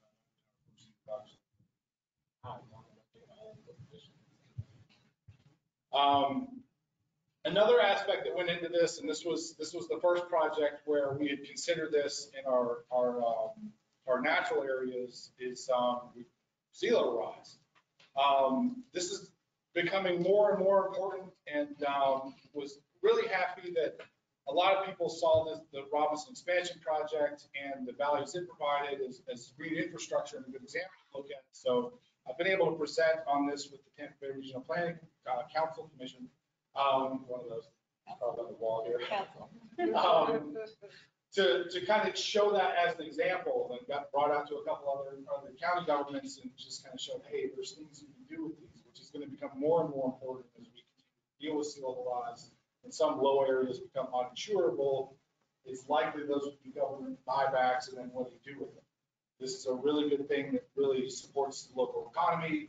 It's great for recreational use. And then when it floods, I'll show you some pictures. It's really easy to work out after it floods. So the one thing is just green infrastructure versus gray infrastructure. This was headed towards gray infrastructure. When that thing floods, it's going to cost everybody a lot more money to fix than when what we built out there floods, because then we let the water go back out, we move the bench back to its place, and we're good to go. So this is why it's really important to us. Everybody's seen this one before. But this is, you can see the Robinson expansion property is right over here. This is the current mean high water level. This is if you put 3 feet on top of that. All of the original Robinson Preserve is underwater at high tide, and then everything except for the old fill piles when they shot this LiDAR are still there. So it was important to us because we knew a lot of this highly utilized recreational trail system at Robinson Preserve was going to become harder and harder to maintain, that in this area, we make this to where these things can continue to be used. We already have days at Robinson Preserve where sunny day flooding closes trails. We don't want to have, especially brand new preserve that you just spent $17 million on, we can trails that flood. We were going to be smarter than that. So we went all out. A lot of these trails are at 25 feet above mean high water. So we're good there. This is my former coworker, Ernest Druzeri, doing the Mario jump on top of the hill. But the other photograph here, this is just for the engineers in the room that want to see this. These are our topo. So we were cut and fill balance on this site. So we went ahead, wherever we went down, we did just as much going in. So they're hills. This is a couple of slides. This is the existing Robinson Preserve. This is the tower out at Robinson Preserve. Most people know where that is. If you walk off of that tower and then head over towards the boardwalk, you walk down this really low trail. So this is that trail at approximately a mean high, normal kind of day. This is our infrastructure right here. This is a wooden bike rack that a volunteer named Tom made for us. When we put 1.87 feet above our mean high, we're totally flooded, as are most of the other trails out there. But this is a really good example that goes back to the green infrastructure versus the gray infrastructure. As you can see, there's our infrastructure is impacted. It's underwater. And then we're good again. It's not the case with a lot of the other gray infrastructure. This is just a graph of on that day when the high tides were. This was June 16th when Tropical Storm Colin came by, pushed all our tides up. I had some photos out there. I took a bunch of them and said, okay, this is really good. I show some areas where we can show directly what a lot of these models are showing us. The other thing that really went into this is on our planting plans for our upland areas, we wanted to make sure that we weren't planting habitats that don't come to maturity until 20 to 30 years out at elevations where in 20 to 30 years they're going to be turning into mangroves anyway. So it takes a pine tree 100 years to look like a good standing pine tree. I didn't want to plant pine trees right at the water's edge just so that 10 or 20 years those things would knock themselves out. So this is a photograph of where we've seen this already happen on the other side of the bayou with Borrego Preserve, where out in amongst all of the mangrove pneumatophores, you have a great big heart of pine standing upright, rooted in the ground, because this is where it grew. Pine seedlings won't germinate in salt water anymore, so what happened here was this old pine tree got crept up on by sea level rise. So to make our determination on what those elevations needed to be, we went out and looked at other areas of Robinson Preserve where they planted all the way down to that saltwater limit. So we took the high and low elevations of each vegetation type, had those things surveyed in, and then used that as the basis for where we would start those other habitats. We just added 3 feet higher too. So this is just going to be a series of before and after photographs. This first one is one of them where this is the before we moved any dirt photograph to after we moved it. These things they're comical at this point, so I'm not including a lot of them because it's just like, okay, here's a picture of a horse. Okay, here's a picture of a dog. That's not the same thing anymore. But this kind of shows you why, but there's one reference point you can pick out both of these. So this was the location where I put this pretty little portrait camera facing west. That's what it looks like now. So you can see the property line's the same. I swear I'm not lying to you. So on the ground, this is the 2013 shot of that, right along the power line that goes across out there. And then today, we're all in the water, but that one part of that power line is still out there for another couple of weeks. And that little dot is a bald eagle perched up on there. I zoomed in and saw that. I didn't even realize when I took the photo. So a lot of these is after we had to do this work in phases. Once the ground was pretty much where it was going to be, I have a different set of photographs that are much easier to replicate that kind of show the difference between the pre-revegetated state and the almost revegetated state that we're at now. So these are all, like this is January 2017, this is today. We put in a lot of plants up. Same situation there. You can see the bridge in the back, the bridge is just hiding in between the palm trees. This is right along the shore of one of those backwater snook areas. Lots of plants going in the ground. One of the biggest complaints that we're going to get is we can't see anymore because the birders absolutely love this place. We've left a lot of open view sheds, but they want them all. Unfortunately, they're not going to get them because trees do so many good things for us. So a couple of closing notes on this thing. One thing I will mention is that I am required through the funding that came through Restore Act by NOAA to give a practitioner's workshop presentation. That's the long form. I can't wait to drone on and on. Because I'm a plant guy. I didn't even hurt you guys about You didn't even talk about plants. I know. Why is her? So that one, we'll put on a big practitioner's workshop, and that one will be a lot more of the lessons learned about, oh, yeah, you have to go, this kept eroding. This was, how do you install 300,000 plants with no irrigation system kind of thing. That's going to be a lot of fun. I've committed to everybody. I don't care where I work, I'm still doing that. The other really cool thing is this, and I think really engaging the scientific community early on this, got all the scientific juices flowing about, oh yeah, that's what you're going to try to do, but it's going to work.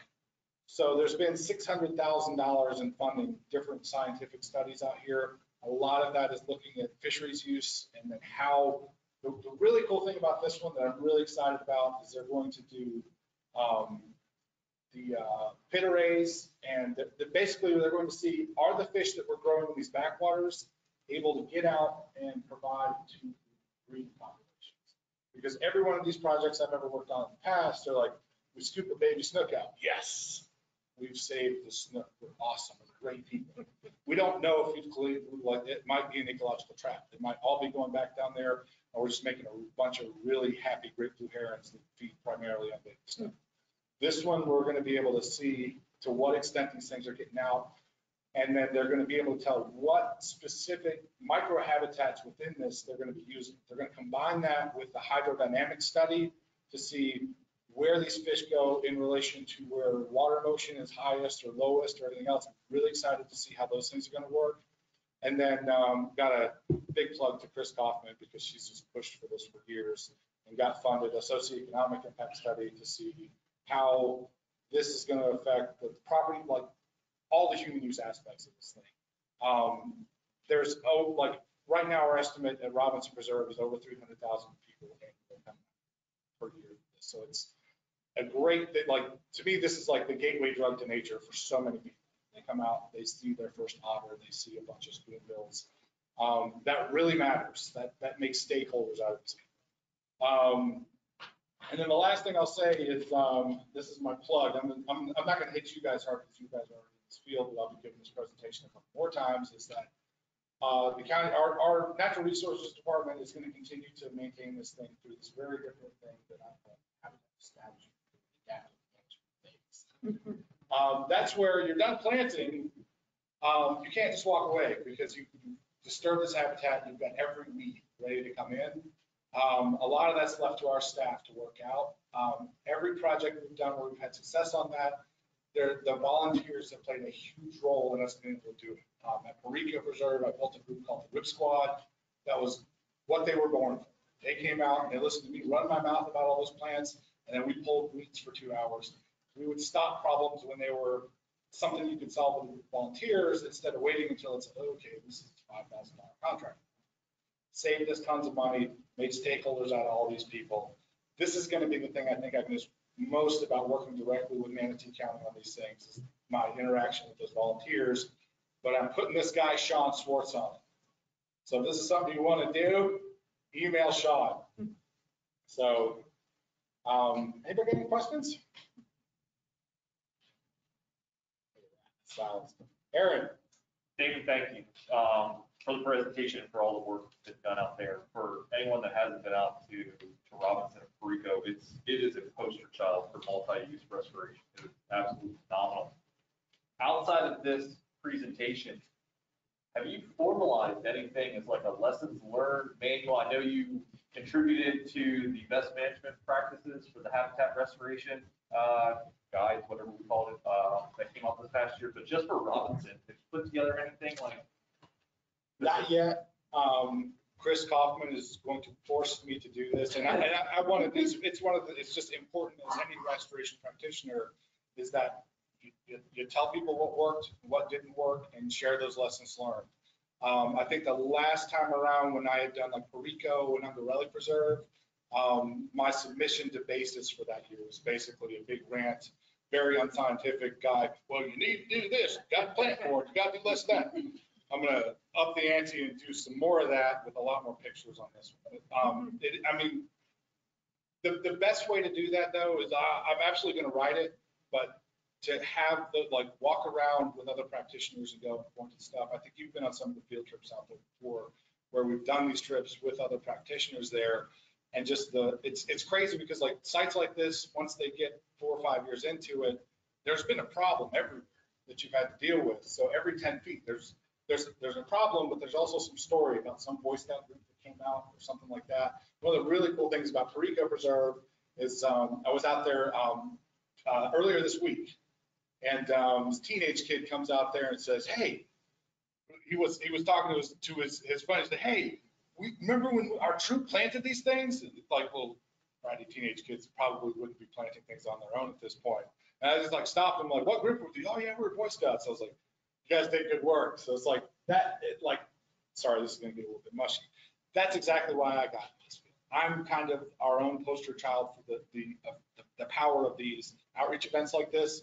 My first introduction into it was in 1991 at Lepus Key. Manatee County and Sarasota Bay Estuary Program got together and said, we should take this spoil mound and do something good with it. I was one of those ratty kids out there plugging little mangroves in the ground. Somebody talked about, hey, this is good for fish. I was really getting into fishing. A light went off, and that's what I decided I want to do. I've kind of been doing that. So, good on you. Yes.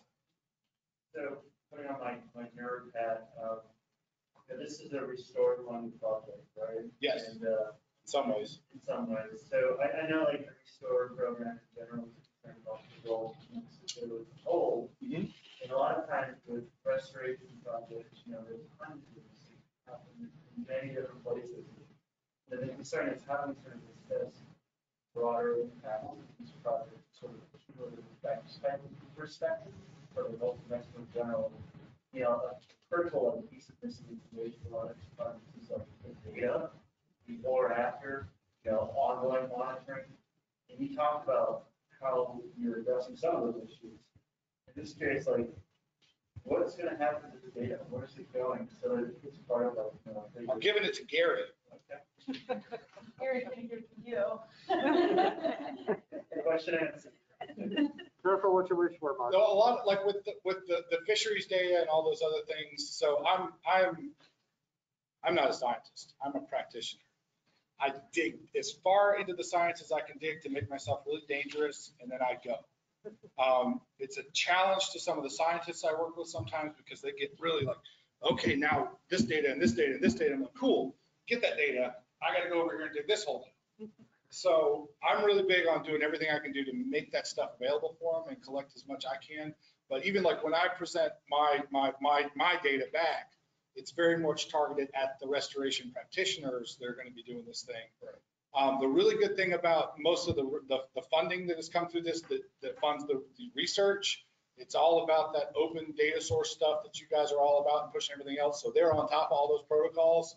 That's awesome. I just got to make sure I get the data I've collected into a form into Gary and keep him happy. Right? Yeah. So, one of the things that, as far as I can tell, the story needs to work on is to create those meta analyses of how we got Tampa Bay for our restore project. We have 4 that have a vegetation monitoring basically for 2 or 3 years. Directly pre-restoration for Robinson and Bethany, exotics were put in before they started putting all the plants. And we've got a couple of years of data going on for Robinson, Fort DeSoto, Copeland Park, and Platform Bay. And we're going to be combining all those for these their own analysis. But one of the tips I'm discussing this on a regular basis, but I haven't seen where they've been able to encapsulate that sort of monitoring data on the borders of the 30,000 foot level. Well, I'm sorry, Dave. And I think that's critical because we're seeing so much funding coming out now for this whole idea of, re-greening and reforesting the world, combat climate change. But we need to turn towards the projects that have done it right, that have been so successful, to actually make sure that as other practitioners are moving forward, they're kind of following the best lessons, both based off of the data and also, the hands on shovels out there in the field. So I just think this is awesome. Damon, wherever you're going, I think they scored a big fish there on that. So. I've met Environmental Science Associates. Give me a call, I'll help you out.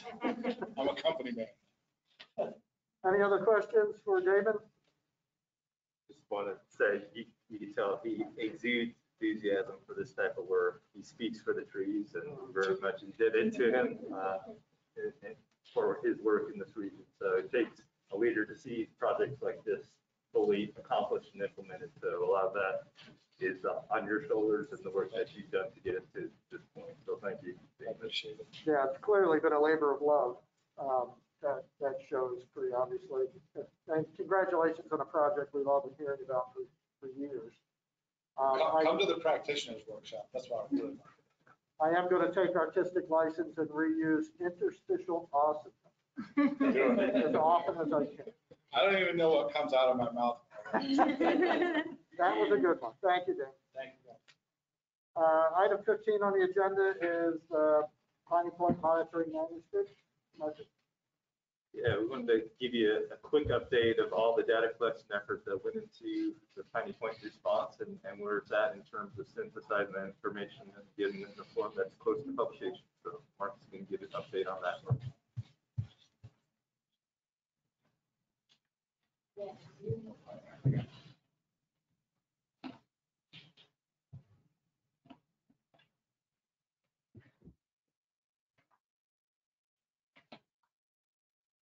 Maybe. I think you've got to move it. Yeah, we'll just do this one. Well, I really hate to follow that. When we talk about habitat restoration and talk about Piney Point now, because I'm sure we're all sort of repressing those memories. But I want to revisit it because it consumed a large portion of my life the last 6 months, as I'm sure it did for many of you all. And we're definitely at a place now where we can think about all of the data that's been collected, what we want to do with it in terms of getting it out there to the broader community. Again, putting my nerd hat on about data. And so we've sort of coalesced and gathered our thoughts and put this into essentially a paper that we're going to put out there so that it gets out there and recorded and peer reviewed, others can understand what happened this year as an excellent record of what happens when we dump a ton of nitrogen in the bay in terms of the broader impacts. So that's sort of the motivation for this talk today. I'm going to give you an update on why we wrote this paper and just kind of give a rundown of the main results. So objectives are, talking about why we wanted to do this, what are the goals for not just publishing it, but goals within the paper itself. And then I know that throughout sort of the last 6 months, we've definitely given updates along the way in terms of what we saw happen with the monitoring data. But I want to give just this high-level summary of just what happened from April to now. What was the chain of events that we saw, backing it up from just the anecdotal information we saw from people in the field, but now using quantitative information from just the hours of monitoring to this monitoring, this event. And then I'll just close with, what are some take homes from this event and close with next steps. So this is a table that is actually the first table in the paper, just to kind of remind everybody why, this was kind of a big deal. And I'm sure we're all aware of why this was a concern, but this is just showing you measured values from the gypstack where the water was released. This is actually from 2019. This is the most recent sample we had, looking at ammonia, TN, phosphorus, all things that we know can stimulate growth in the bay. These are some measurements from the actual end of the pipe near Port Manatee, so very similar to what we were seeing in the measured stack values of 2019. And then comparing those values to the long-term baseline from our monitoring data in Lower Tampa Bay. And you can see that these values for the nutrients are like orders of magnitude higher than what we see normally in the bay. So this is why people were really concerned about this huge influx of inorganic nutrients in the bay, what it could do for primary production and sort of downstream cascading effects from there.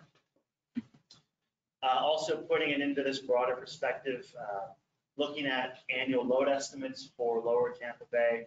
It's often said, through the course of this event, what the big narrative that people had were, we basically dumped in, 205 tons of nitrogen over a 10-day period, which is about what the bay tends to get in that part of the bay over the course of an entire year.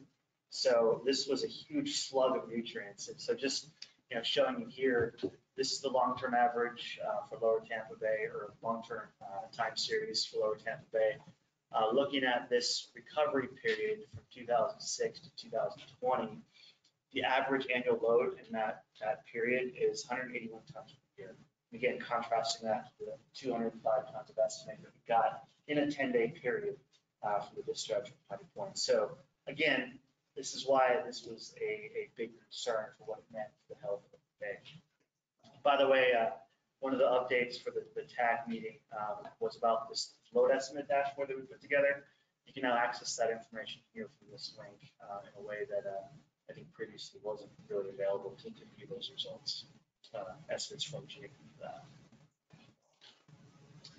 So again, we wanted to get this paper out there. We thought it was really important to get this published. First of all, just to kind of acknowledge all of the efforts that went into collecting this data. We had dozens of partners out there. And I wanted to, when I was collecting or sort of soliciting co-authors for this paper, I wanted to have those institutions represented in the co-author list. I think it's really important for a paper like this to have representation of the co-authors, people that actually made this happen. So right now, this is the most amount of co-authors I've ever had on a paper. I think we're up to like 15, which is kind of crazy. We're trying to revise comments from all those people, but we have 7 institutions represented, which is, I think, is really awesome. So I wanted to just acknowledge the folks that helped make this happen. The other important reason is I think it's really important to get this out in the primary literature, broader scientific community in a timely manner. This is not the first time we've seen discharge from Honey Point. And when I was going back to try to place this year's events in contrast to what has happened in the past with other limited discharges at Bishop Harbor or other locations, there's a handful of reports in the gray literature. There's maybe 2 or 3 actually peer-reviewed papers out there. And it's just, there's been some things that happened in the past that haven't been really published in a broader sense, I think, as well as they could have been. And so I wanted to make sure that what happened this year is actually, it's out there in a very sort of holistic perspective of what happened to the water quality, what happened to phytoplankton, what happened to seagrasses, and sort of covering all the bases in terms of how we think about the bay and how it operates. So that's what I'm trying to do here. In terms of actual goals for the paper, we're sort of couching this as like an initial assessment of what happened. This was only a 6-month period, so there very well could be some possibly longer term impacts of this event, but right now we're just looking at perspective of preliminary impacts to the bay, looking at sort of the chain of events again from April to now. We're also very careful about not inferring cause and effect, because we know it can be challenging to really link what happened from Honey Point with absolute certainty what we saw happening in the bay. There's maybe some more advanced methods we could have used, laboratory techniques that I know others are looking at, but right now we're just looking at the observational data, correlative analysis primarily, to sort of develop that weight of evidence that really, if you look at everything combined, this year was an anomaly, and it's very likely because of what happened at Pine Point or from Pine Point, but we didn't want to necessarily say 100% that, you know, these things are wrong, because there's other confounding factors that maybe have contributed to some of the things that we saw, red tide, for example. So I'll get into that.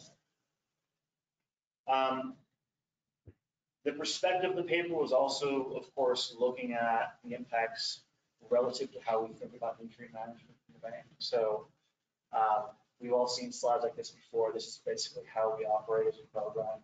TPEP, you know, we focus on nutrient loads, what that means for primary production. So looking at chlorophyll estimates, what that means for water clarity as a result of higher or low chlorophyll, and of course, translating that to creating water quality conditions that are favorable for seagrasses. And so, again, looking at the nutrient loads from Pine Point, think of it in this perspective. We would expect possibly that a huge slip of nutrients would cause blooms in algae or phytoplankton, and that could maybe translate to conditions bad for seagrasses. And so we looked at it holistically, but seagrasses were our endpoint assessment for this paper. This is the timeline. You all have seen this before. This is something that Joe put together. But just to remind everybody, sort of high-level overview of what happened this year. We actually extended it out. This is the new version. So the last few months have been actually relatively stable compared to what we've seen earlier this summer. But I think, you know, the events are sort of focused around basically 3 or 4 main sort of anomalous things that have happened that, again, we normally don't see in the Bay throughout the summer. And we've broken it down here. And so this is in the paper, you know, if you read through the paper, the first paragraph of the discussion says, okay, these are our main results. And it's these sort of 4 main things we saw happen after the discharge ceased from Pine Point. So first and foremost, in April, we had a pretty large diatom bloom, no harmful species basically, but the run-of-the-mill species in the Bay. This was lasting about 2 or 3 weeks and sort of dissipated quite rapidly. We then saw around May and June increased abundance of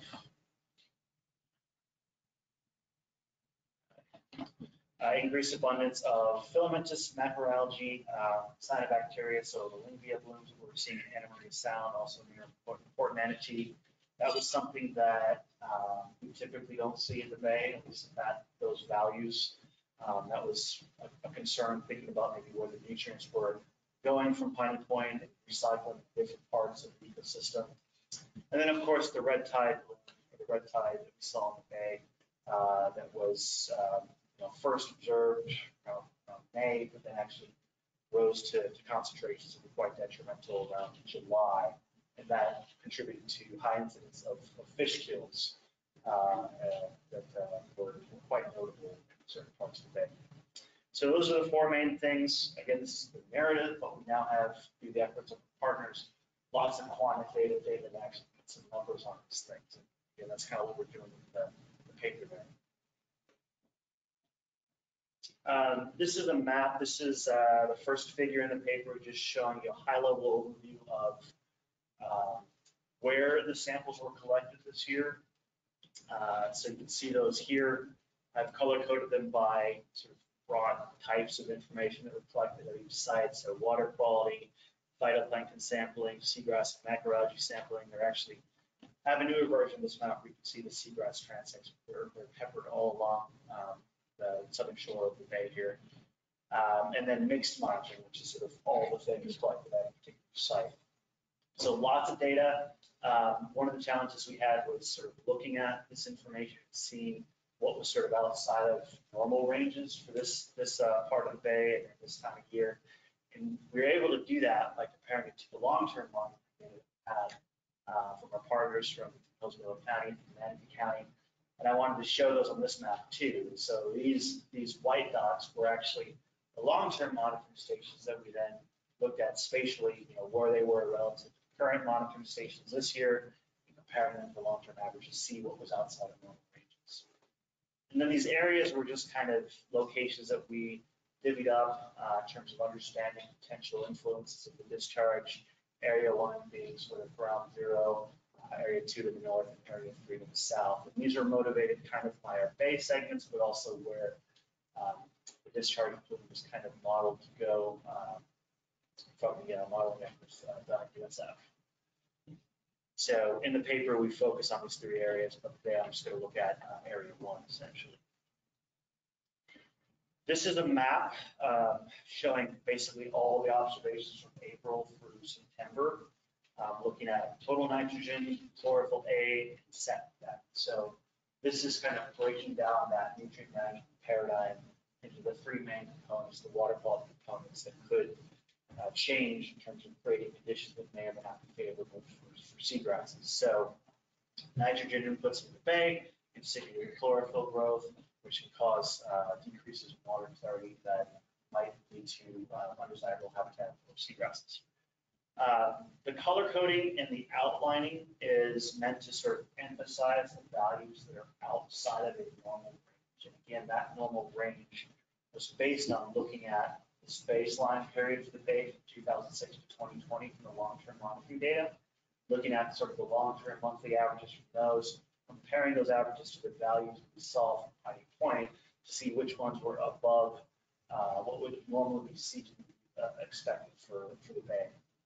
So everything that's outlined in that solid black is outside of normal range. So take home here is there's a ton of stuff that was outside of the normal range that we see for the bay. And that, of course, is a concern. As far as a temporal progression, these are the same parameters. So looking at TN, chlorophyll, and SECI. These are results for that area 1 right near Piney Point, going from essentially the end of March through September. And again, to contrast this to the normal ranges, these blue purplish bars are sort of min and max values of what we would expect as normal seasonal ranges based on the historical data. So right off the bat, you can see that there's a ton of nitrogen values that are higher than normal. Same for chlorophyll, and SECI would be sort of reversed, where more shallower SECI depths translate to reduced light clarity or water clarity. And so this is again kind of what we expected, given that a large inorganic nitrogen plume in the bay stimulated these cascading effects. Just pointing out too, with the chlorophyll, if you look at this period, this is April, and then this is the June-July period. You have these 2 sort of notable spikes, where that first period is that initial diatom bloom, the non-harmful species, right near Piney Point. That only lasted a few weeks and sort of dissipated fairly quickly. But then, of course, you have this occurrence of Cornea brevis later in the summer, June-July period, and that was very notable from the chlorophyll observations as well. This is kind of showing the same thing, but in a different way of looking at it. We have sort of 2 different plots here. The previous one looking at just the observed values relative to what was the expectation within the seasonal averages. But we actually modeled a long-term seasonal trend from that baseline period. That's all this is showing here. So these grayish lines are basically smooth models to look at what is an expected seasonal value based on that historical period, and then projecting that forward to this 2021 period to see what would be the expected seasonal value from this historical model, and comparing that to the observations that we saw this year. And so again, this is telling you the same answer, but basically a lot of things we saw in the water quality this year was outside of the normal seasonal expectations. So more kind of a weight of evidence here looking at the model results as an alternative. So that's water quality. Essentially, we did see conditions that were not necessarily favorable for seagrass growth. They were ephemeral in the way that they didn't really stick around for so long. August, September period was fairly normal in terms of water quality conditions. But of course, going back to our management paradigm, we're very concerned about what this means for seagrasses. So there was a lot of sampling that was going on for seagrasses throughout this period, as Sheila and others can attest to. But we were doing these sort of rapid transect surveys all along the southern edge of the bay, visiting each transect about twice monthly, think there were like 30 or so transects total. But they were going out there and looking at the seagrasses, looking at the abundances, the coverage of these different species, also collecting macroalgae samples as well. So macroalgae, of course, not seagrasses, but could be another indicator of how the system could be responding to nutrient influx. So macroalgae are maybe going to uptake of nutrients a lot more quicker. It could be, again, a good response of the system changing as a result. So up here we have basically showing you the changes in the different macroalgae groups. So red macroalgae, green macroalgae, cyanobacteria would be the Lingia species, we're calling it Adaptus now. And you can see that these are changing quite a lot throughout the summer here. Notably, right around June, we had this peak in the cyanobacteria. So where we saw those huge blooms in Anna Maria Sound, in Fort Manatee, that was showing up as well on our transects. And then, of course, past June, it sort of those macroalgae died off and weren't seen as high abundances later in the summer. Seagrass is down here. Thankfully, we didn't see a whole lot changing with seagrasses. That could be for a number of reasons. Seagrasses maybe take a little bit longer to respond to these things, which sort of speaks to this issue of continued monitoring after the fact to sort of look at the potential effects there. But within the summer, we didn't see a whole lot in terms of seagrasses maybe changing relative to other parts of the bay with the water quality despite us having macroalgae. One thing to point out too is unlike the water quality, we don't have a long-term record in terms of the seasonal data to look at was this seasonal progression of macroalgae, for example, normal. We have some observations, but not like water quality. Obviously, the annual transect monitoring data we have is a great source, but that's like one point in time within a year. We don't have many years where we're looking at this same period. So we can't say whether or not the seasonal progression of the macroalgae is the result of Piney Point or natural seasonal progression. So that's just sort of a caveat when looking at this information. Now, the big issue we had is, of course, the red tide we saw on the bay. I think we're all familiar with what happened, so I don't want to belabor the point here, but I just want to draw your attention to this long-term record here. This is for Middle and Lower Tampa Bay, going back to 1953. You'll see that we had some years pop out. 1971 was crazy for some reason. Other notable years, 2005, 6, 2018. But for the most part, 2021 is an anomaly. We do have a handful of years where we did see high values of plenty of reps in the bay. But again, this is not common. So you can really see that when you contrast into this long-term record going back to the early 50s. So I think this is great. Permanence of the data set, how to put 1 year comparison to understand how dramatic it was. Looking at the seasonal progression in 2021, this would be a lot more pronounced if it was on a log scale. So these things tend to grow exponentially, but you can see that obviously early July, that was when we saw the strong hits. And the fish killer reports for St. Pete, Tampa, tracked those concentrations almost 1-to-1. So it's no surprise there that these two things are very strong. However, there are some contributing factors when we're looking at red tide to consider, particularly leading up to the April-May period. We had rainfall that was lower than normal, looking at the climatological records. So salinity conditions in the bay were quite high and therefore favorable for red tide. It's sort of another factor to think about in terms of what's driving the growth this year. Weather patterns were also a concern. We did have a tropical storm come through where winds were shifting, maybe mixing up the water, moving dead fish around in maybe more populated areas of the shoreline. But I don't think anybody would really argue against the fact that maybe nutrients in the bay from Piney Point, either residual from the direct discharge or recycling from other phytoplankton or macroalgae, they were probably a contributing factor that had they not been around, I personally don't think we would have seen the levels of red tide this year that we saw. So yeah, that's pretty much it. I think when you holistically look at the chain of events, water quality, phytoplankton, macroalgae, you can kind of develop this narrative about nutrient cycling that, you know, we had nutrients, large slug of inorganic nitrogen, ammonia coming in April, and you can sort of track where those nutrients went, look at the time series from all these things. So what I'm showing you here is we have water quality on the top, total nitrogen. These are broken down by week. Chlorophyll down here, and the diatom cell counts, macroalgae, cyanobacteria, and then K. brevis down here at the bottom. And I've broken this down into like 3 periods to sort of show, I think, where the nutrients went, starting with the initial slug in April. So again, this first period would have been, you know, diatom bloom, so total nitrogen increase. We saw a bump in chlorophyll, and that's reflected. The diatoms would be an indicator of that chlorophyll, or vice versa. After April, no more diatoms, but that's when we started seeing the macroalgae frequencies increasing. And so what's cool, or what's interesting about this is we did see, you know, the abundances of macroalgae increasing, but during this period, chlorophyll within water column chlorophyll was quite low.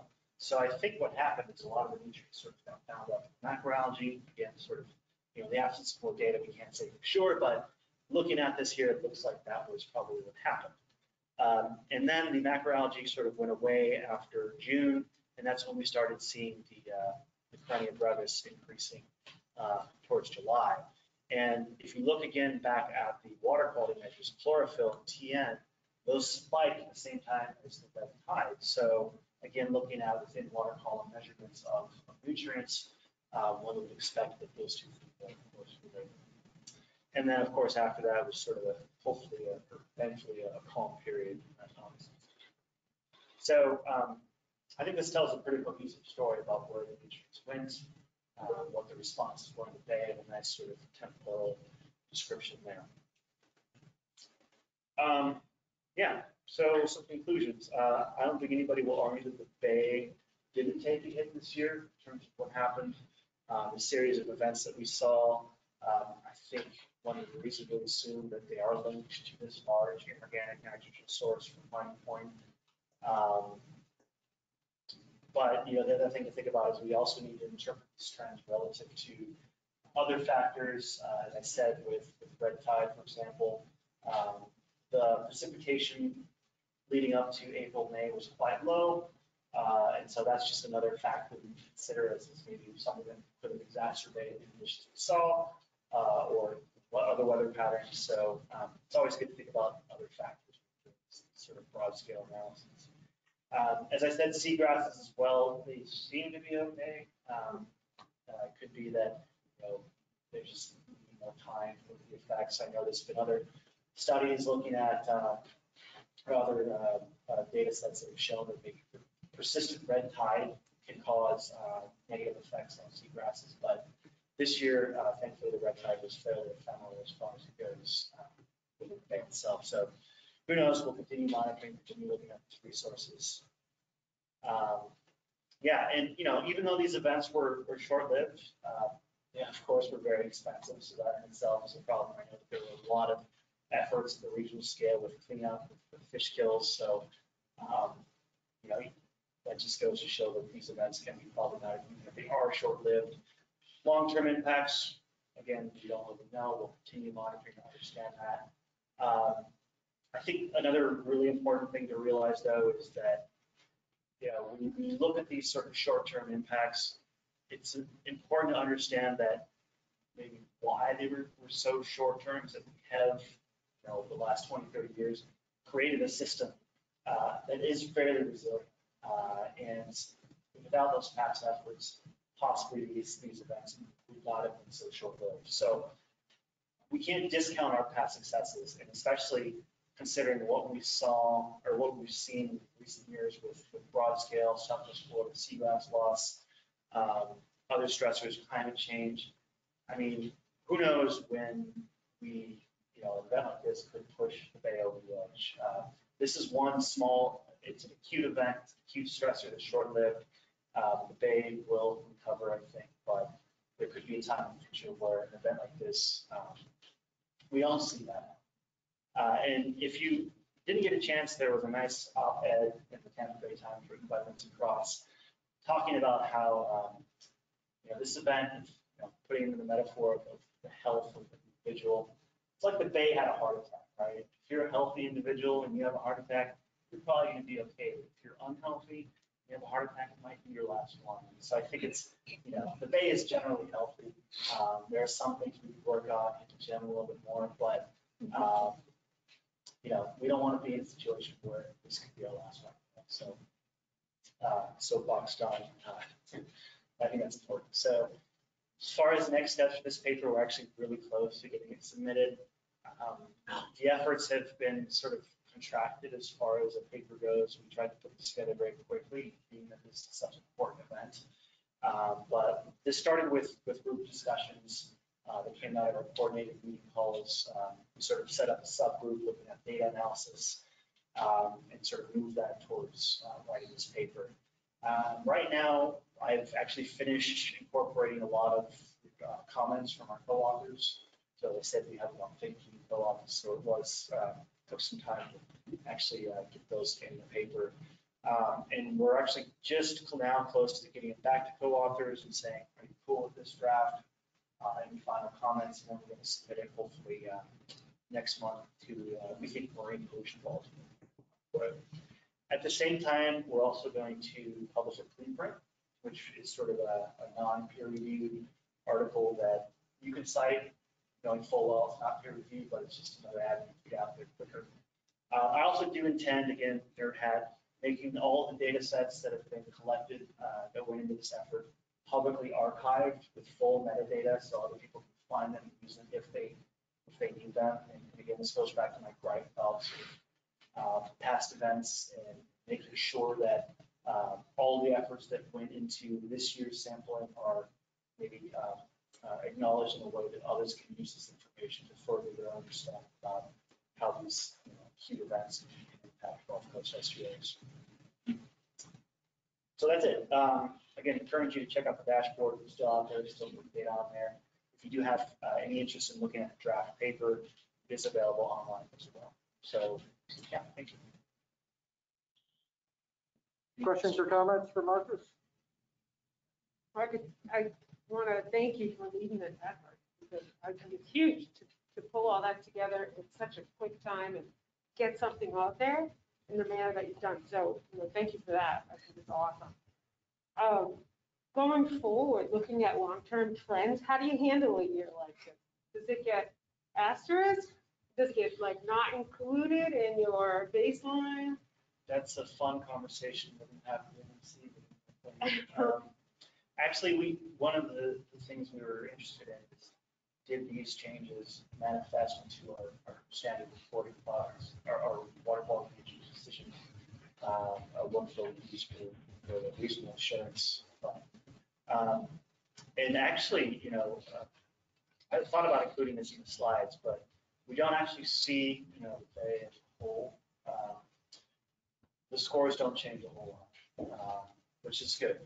Did you see a bump in April specifically? Actually, July as well. I think the red tide saw some high values. But the lower part of the Bay, thankfully, if this has happened up in Old Tampa Bay or Hillsborough Bay, we have to tell you the story. But because it's a lot closer to the Gulf, I think some flushing help as well. But right now, we're still waiting for the end of the year, what it's going to look like the data, but we don't see these changes really impact our assessments, which is great news. That being said, I don't want us to think that we're having clear, going back to the metaphor about there's some parts of the Bay that can work out a little bit more. Water clarity continues to be an issue in some parts of the Bay, like Tampa Bay, we know that water clarity with light extinction is creeping higher and higher. Very likely to power the issue, but yeah, I'll just say that we're lucky that it happened with the lower part of things. Other parts that are more challenged. Yeah. I just wanted you guys to know that we still have the green algae blooms down in the lower part of Boca Ciega, all in and around Shell Key, Fort DeSoto, Tierra Verde. It's there down there. We're actually getting requests to remove it from residents and stuff. So that's still going on. And the other part Different, that, right? It's not- pardon? It's not Lingia, right? It looks like Lingia, but, you know, and I mean, I've reported it to Kate, she knows. And that was, you know, just as late as last week, so, so that is still going on down in that area. We're also getting significant complaints, and again, this is anecdotal, so not measured, but, you know, 'cause people live down there, you know, Peter Clark is down there all the time, and, you know, they see, you know, at this time of year, you start to see the seagrass, you know, start to, you know, accumulate on shorelines and stuff like that, but they're like, it's exceedingly more than what they consider normal in their view. So much so that complaints were filed with Congressman Christ's office. So I'm just like, you know, I don't know why they did that, but they did. The other thing that, I mean, and I don't know how this all connects, or, you know, because we don't really have the ability to say it does or it does not, but again, you know, we were out there monitoring, and I don't know if Stacy has looked at the data yet for Old Tampa Bay. But the fact that we were up flying sometimes 2 or 3 times a week over Old Tampa Bay and seeing how, I mean, just almost opaque the water was, you know, given that the extent of the pyridinium bloom, I am concerned about, you know, Old Tampa Bay, regardless of the fact that red tide didn't make it up there. That pyridinium bloom was long, and, you know, and it was, the concentrations were high. So, you know, there's still some things that I think we need to keep an eye on. And like I said, you know, the lower part of the bay is still going through some event that, you know, we don't really have a good handle on. Yeah, and if you look at the simulation model, USF, I mean, every once in a while you hear an estimate from them of what percentage of the nutrients are still left in the bay based on their estimates. And you know, it's going to take a long time to flush out completely. I keep that in mind, I think, in terms of the long-term effects. Any other questions or comments for Marcus? I do hope you've budgeted time for presentations to various elected bodies, because I have a feeling this is going to be a very popular show. that you'll need to Yeah, take I'm on a the little road. worried about being first author on this. Guys, hunt ahead. Just a hunch. It's all good. It's part of the job. Thank you, Marcus. Thank you. Just to mention, you know, following up what Kelly's saying, I think very much we'll see what the district's aerial flights for the end of this year will bring in terms of, you know, barometer of longer term impacts that we potentially suspect might have happened in terms of seagrass resources. You know, if we see another decline, baywide decline in seagrasses, that's concerning. And we're trending in the wrong direction now. And for a long time, we've been trending in the right direction, and we just got used to that. So I think an event like this also renews the importance of why we're trying to control nutrient sources no matter the source in Tampa Bay, because we're potentially losing resilience of the system through events like this. And we just have to be vigilant if we want to protect our backyard, the bay, which, you know, we depend on for our economy, environment, human well-being, and quality of life in the region. So we'll continue to make that pitch, but yeah, we're very much approaching next year precariously in terms of additional water quality seagrass analyses, what 2021 might be for our long-term recovery strategy. Well, Just one comment. When you compare this event to the previous event, there was an obvious difference in discharge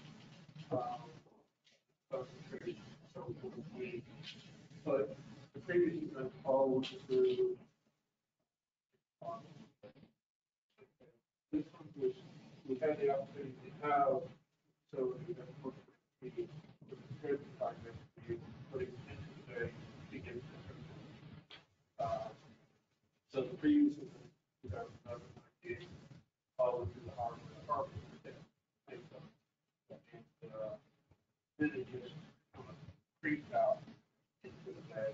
So to me, it lasts longer, the impact, because honestly, we were seeing hundreds of them 16 months later in the Tennessee River, which back then nobody said it was waiting for up on the term.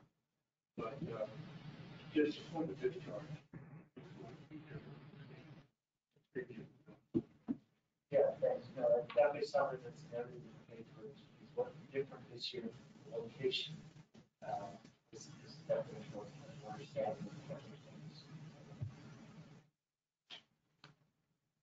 All right, final agenda item is item 16, additional packet information.